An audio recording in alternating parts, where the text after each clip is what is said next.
এখানে মধ্যে 2 জায়গাটা আমরা ব্র্যাকেট দিয়ে সারি দিব আর পরে জায়গায় পাবে আছে x মাইনাস 8 এবং ওই বাজে সারি কেন এই জায়গাটা সারলাম জেনে দেখো জেনে করলাম তো এই এখানে নেক্সট স্টেপটা হলো যে x এর শক কত x স্কয়ার শক কত আমরা আগে দেখি x স্কয়ার শক আচ্ছা শক মানে কি আমরা আগে আলোচনা করছি যে চলকের সাথে যেটা থাকে এটাকে কি সরকারে শক পাওয়া তো এখানে x এর শক কত আছে কিছু নাই তার মানে x এর শক কত আছে 1 আছে তো আমরা এখানে ধরলাম 1 আর এখানে আছে প্রপদ খারাপ হয় x এর শকের এখানে শেষে যেটা থাকে এখানে আমরা বলি দুপ্রপদ তো দুপ্রপদ কত আছে 8 আছে 1 into 8 মাল্টিপ্লাই করলে কি হয় 8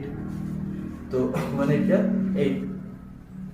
এই যে 8 আছে এই 8 টারে আমরা এমন দুইটা বাঙালি যাবো এমন দুইটা সংখ্যা দ্বারা যে সংখ্যা দ্বারা বাঙালি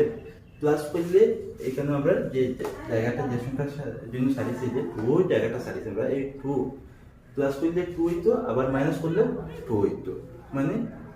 যদি সে প্লাস করি অথবা মাইনাস করি আমরা 2 হইতে লাগবে তো এমন কোন দুইটা সংখ্যা আমরা লইতে পারি যেটা প্লাস করলে 2 হইব বা মাইনাস করলে 2 হইব যে এখন হইতে পারে যে স্যার প্লাস আর মাইনাস প্লাস হইব না মাইনাস হইব আমরা কিভাবে বুঝতাম দেখো আমরা দুপ্রপদ যেটা আছে এই দুপ্রপদর সামনে কিটা আছে আমরা আগে দুপ্রপদর সামনে আছে কি প্লাস না মাইনাস আলটিমেটলি মাইনাস আছে যেহেতু মাইনাস আছে তো আমরা এটা